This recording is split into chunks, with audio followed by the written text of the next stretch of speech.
नमस्कार, मैं आचार्य अनुपम जौली। मिथुन राशि वाले लोगों के लिए आगामी सप्ताह अर्थात 18 मई से 24 मई के बीच में आपके जीवन पे पड़ने वाले ग्रहों के प्रभाव और उसके समाधान को लेकर आया हूँ। तो सबसे पहले ग्रहों की स्थिति देख लेते हैं जो आपके जीवन पे प्रभाव डालने वाली है। चंद्रमा आपकी राशि से 12वें चल रहे हैं सप्ताह की शुरुआत में और अगले दिन से आपकी राशि में आ जाएंगे। आपकी राशि से 12वें वो अत्यधिक खर्चे करवाते हैं, तो मुझे ऐसा लगता है कि जो 18 मई मतलब प्रथम दिन है इस सप्ताह का, उस दिन थोड़ा-सा अपने हाथों को कंट्रोल करें खर्चे के अंदर।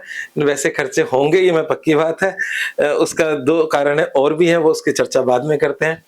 और शेष सप्ताह के अंदर उसके बाद के जो 2 दिन हैं वो आपके लिए बहुत ही कॉन्फिडेंस, पावर मतलब शुभ सूचनाओं को लाने वाला मतलब आपकी राशि से चंद्रमा का जाना बहुत लाभकारी होगा। उसके बाद आपके द्वितीय भाव का चंद्रमा जो होगा, वो भी स्वग्रही कर्क का रहता है। तो द्वितीय चंद्रमा हालाँकि धन और अपने परिवार की चिंता देता है, पर यहाँ पर स्वग्रही चंद्रमा उसमें आपको लाभ ही देगा, इसलिए कोई चिंता की बात नहीं है। पराक्रम का चंद्रमा उसके उपरांत पराक्रम का चंद्रमा बहुत अच्छा माना जाता है। वो आपके जीवन में वो भी सफलताएँ देने वाला होता है। नए पुराने मित्रों को मिलवाता है, सप्ताहांत की बात कर रहा हूँ मैं। नए पुराने मित्रों को मिलाता है, सामाजिक कार्यों में योगदान बढ़ता है और आपके कार्यों की प्रशंसा होती है। कार्यों की प्रशंसा जो भी अगर आप जॉब कर रहे हैं, नौकरी कर रहे हैं, बिज़नेस कर रहे हैं या जीवन में आपकी जो भी कला है, जो भी आपकी क्षमता है, उसका समाज में सम्मान होता है। तो ले देकर हफ्ते में चंद्रमा तो आपको आशीर्वाद ही दे रहा है। प्रथम दिन थोड़ा-सा चिंता का है, इसीलिए मैंने 18 मई लिख दिया है। फर्स्ट डे खर्चों वाला है, व्यर्थ के खर्चे हो सकते हैं, उसमें कोई शक नहीं है। जो दूसरा योग बन रहा है, वो है बुध और शुक्र का एक्सचेंज, मतलब आपका राशि का स्वामी खर्चे में और खर्चे का स्वामी आपकी राशि में। ये जो परिवर्तन है, ये परिवर्तन बड़ा काम करता है। तो इसलिए आप ये परिवर्तन आपको विदेश भी पहुँचा सकता है। ये परिवर्तन मतलब अगर आप विदेश के जाने में इच्छुक हैं और क लंबे समय से प्लान कर रहे हैं, तो इस समय बड़ा स्ट्रॉन्ग योग बन रहा है और आपके अगर प्रयास है तो निश्चित आपको लेके जाएगा। पर जिनके प्रयास नहीं है और जिनको ज़रूरत भी नहीं है विदेश जाने की, तो उनके हाथ से ना चाहते हुए इस हफ्ते बड़े खर्चे होने वाले हैं। हालाँकि पॉज़िटिव खर्चे और नेगेटिव खर्चे 2 बातें होती हैं। एक होता है नुकसान में जा रहे हैं, तो मुझे नहीं लगता कि कोई नुकसान में कुछ जाएगा। अच्छे अच्छे खर्चे हो रहे हैं, जब अच्छे खर्चे होते हैं, तो उसमें मेरा मानना ये है कि इन्वेस्टमेंट कर दो। हाथ से पैसा जाएगा पर वो कहीं किसी इन्वेस्टमेंट में कन्वर्ट हो जाए। पारिवारिक मांगलिक कार्य इन पे भी खर्चे हो सकते हैं। हालाँकि पुरुषोत्तम मास चल रहा है, अधिक मास चल रहा है, इसमें मांगलिक कार्य होते नहीं है, परंतु खर्चा हम अपनी जो पेंडिंग्स है चीज़ों को उसके लिए कर सकते हैं, मना नहीं है। चलिए आगे बढ़ते हैं। यहाँ पर मंगल का जो परिवर्तन आपके जीवन में हुआ है, वो आपके इनकम हाउस के अंदर स्वग्रही मंगल, ये इसकी मूल त्रिकोण राशि भी है। तो इसका मतलब ये है कि अभी प्रेज़ेंट समय पैसा कमाने के लिहाज से आपके लिए थोड़ा-सा स्वर्णिम समय है, इसको मत गँवाओ। हाँ, ये मंगल के दूसरे जो प्रयोग हैं वो बता देता हूँ। ये मंगल 2-3 चीज़ें और कर रहा है। पैसा तो दे रहा है, पैसे में बढ़ोतरी करवाएगा, पर साथ में पारिवारिक चिंताएँ या परिवार में क्लेश दे सकता है। आपका वाणी भाव बिगड़ रहा है, मंगल की चौथी दृष्टि है वहाँ पर, जो उसकी नीच की राशि है, तो अपनी वाणी पे कंट्रोल करें। नेगेटिव ना ही बोलें तो ज़्यादा अच्छा है।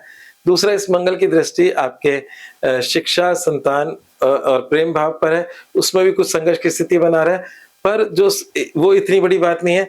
बड़ी बात ये है कि मंगल की 8वीं दृष्टि आपके 6ठे घर पर है, जो उसकी अपनी राशि है। तो आपके जीवन में शत्रुओं की संख्या भी बढ़ रही है। जब आदमी सक्सेस की तरफ जाता है, तो शत्रु बढ़ना स्वाभाविक है।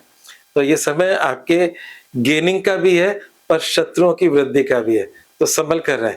करना क्या है, हनुमान चालीसा का पाठ करें। मंगल में तो हनुमान चालीसा का पाठ करने से शत्रु भी शांत होंगे, ठीक है ना? तो ये रहा हमारा मंगल का कार्यक्रम।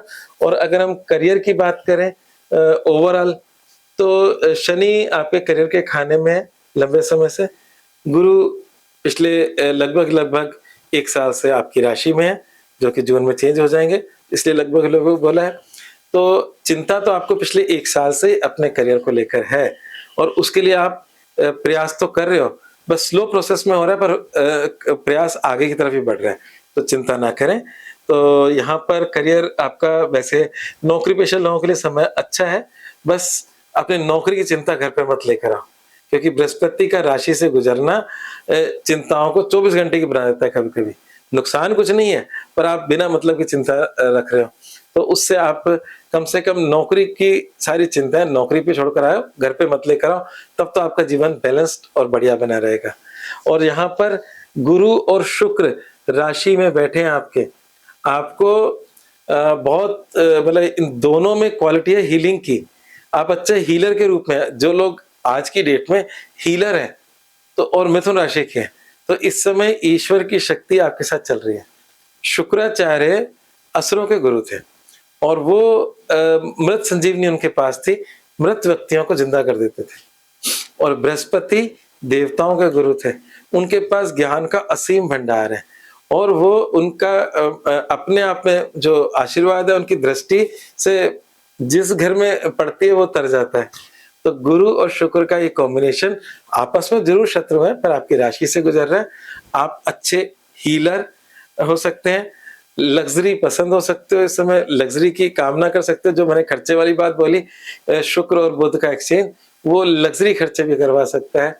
और बृहस्पति राशि में है, तो कहीं ना कहीं आपके जीवन के अंदर ज्ञान की इस समय प्राप्ति की इच्छा भी चरम पर है, क्योंकि बृहस्पति पंचम को भी देख रहा है, सप्तम को भी देख रहा है, नवम को भी देख रहा है। पंचम और नवम दोनों के दोनों शिक्षा के कारक है।